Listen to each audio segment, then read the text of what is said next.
Hello दोस्तों, नमस्कार। कैसे हो आप लोग। दोस्तों, जो भी 2025 के रिज़ल्ट का इंतज़ार कर रहे हैं दोस्तों, रिज़ल्ट मैं मानता हूं कि अगस्त लास्ट तक आपका ज़रूर डिक्लेयर हो जाएगा। मगर सबसे जो इम्पोर्टेंट बात रही है, यहाँ पे बहुत सारे बच्चों का क्वेश्चन आ रहा था। एक तो आपका एफिडेविट को लेके कि एफिडेविट एक्चुअली कैसे बनवाना है और किस जैसे कि नोटरी करवाना है या मजिस्ट्रेट से उसको अटेस्टेड करवाना है, इस चीज़ को लेकर था। दूसरा आपका ईडब्ल्यूएस कौन सा वैलिड होगा, कौन सा फाइनेंशियल ईयर का, और आपका ओबीसी एनसीएल को लेकर क्वेश्चन था। तो ये जो टॉपिक्स हैं ये इंपॉर्टेंट है, क्योंकि देखो डीवी के आने से पहले ही आपका ये सारा डॉक्यूमेंट एज वेल एज कुछ भी अगर आपके नाम में गलती, आपके पिता के नाम में गलती, मदर्स के नाम में गलती कहीं भी है किसी भी डॉक्यूमेंट में, तो आपको उसके लिए एफिडेविट प्रोड्यूस करना पड़ता है रेलवे को at the time of DV. तो ये सारे डॉक्यूमेंट आपके प्रिपेयर होने चाहिए, इसलिए मैं सोचा कि आपको पहले ही बता दूं। चलो अभी कुछ समय बचा हुआ है तो आप ये सारे डॉक्यूमेंट रेडी करवा लो। अगर दोस्तों एफिडेविट की बात करें यहाँ पे, तो सबसे पहले आपको मैं गाइडलाइन दिखा देता हूँ कि कैसे बनवाना है। ये रेलवे की ही गाइडलाइन है, आप यहाँ पे पढ़ सकते हो।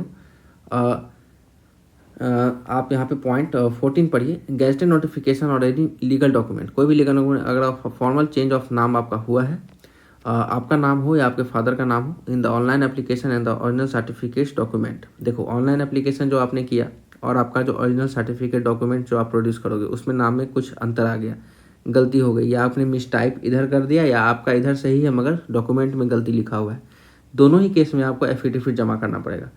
एफिडेविट में ये कैसे बनवाना है, तो या तो एफिडेविट आप एग्जीक्यूट करवाइए डायरेक्टली बिफोर द मजिस्ट्रेट, या तो आप नोटराइज करवाइए। देखो मजिस्ट्रेट के सामने ये करवाना थोड़ा सा मतलब कि हेक्टिक होता है, पेचीदा होता है, इससे बढ़िया है आप नोटराइज करवाइए। नोटरी आपका आसानी से होता है। कैसे करवाना है मैं आपको समझा देता हूँ।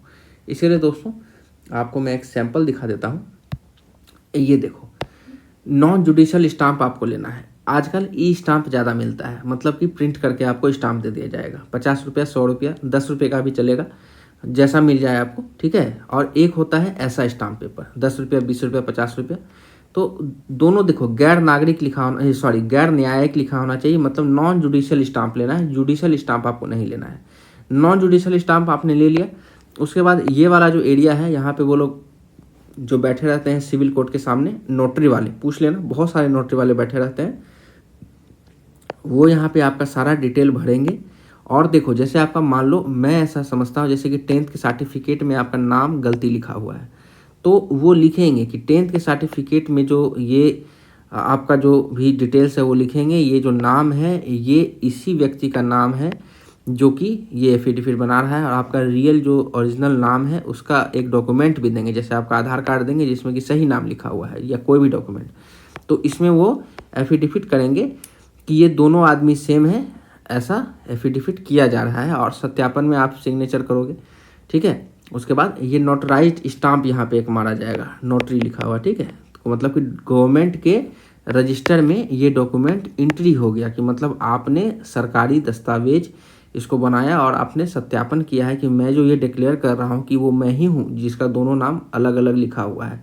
तो आगे अगर इसमें कोई भी फर्जीवाड़ा पाया जाएगा तो आपको पकड़ा जाएगा, इसीलिए नोटराइज्ड एफिडेविट मांगा जाता है।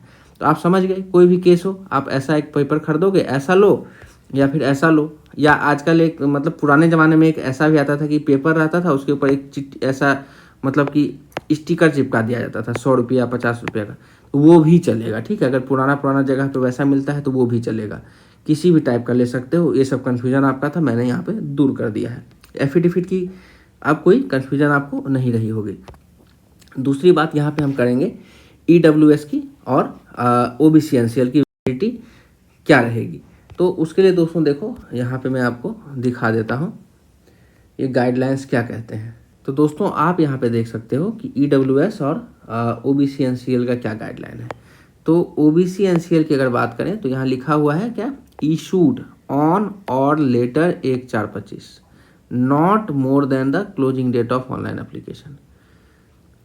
मतलब कि 1/4/25 के बाद का होना चाहिए, और जब आपका एप्लीकेशन क्लोज हो रहा था 25 वाला, उससे पहले का होना चाहिए। उस समय का आप अगर बोलोगे कि सर उस समय का है मगर रेलवे फॉर्मेट में नहीं है, तो कोई दिक्कत नहीं है, वो भी आपको रखना है।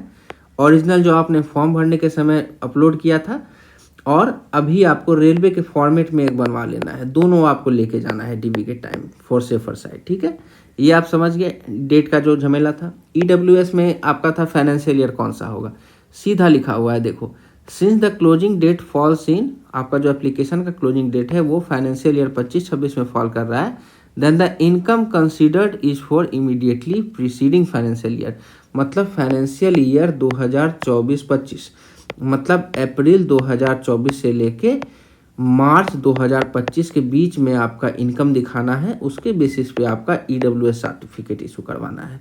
यही है दोस्तों ईडब्ल्यूएस का भी, अगर ऐसा आपका है तो ज़रूर वैलिड होगा, कोई दिक्कत नहीं है। पुराना वाला आप बनाए हो तो उसको भी लेके जाइए और उसके बेसिस पे सेंट्रल रेलवे के फॉर्मेट पे भी आप बना के जाइए, दोनों आपको लेके जाना है सेफर साइड के लिए। तो आशा करते हैं कि डीवी के रिलेटेड जो भी आपका कन्फ्यूजन था दूर हुआ होगा, और मैं चाहता हूँ कि सारा डॉक्यूमेंट आप डीवी का डेट आने से पहले तैयार रखें, ईजी के लिए सारा चीज़ ईजी गोइंग आपका हो जाएगा। तो दोस्तों धन्यवाद, फिर किसी नेक्स्ट वीडियो में मिलेंगे आपके साथ।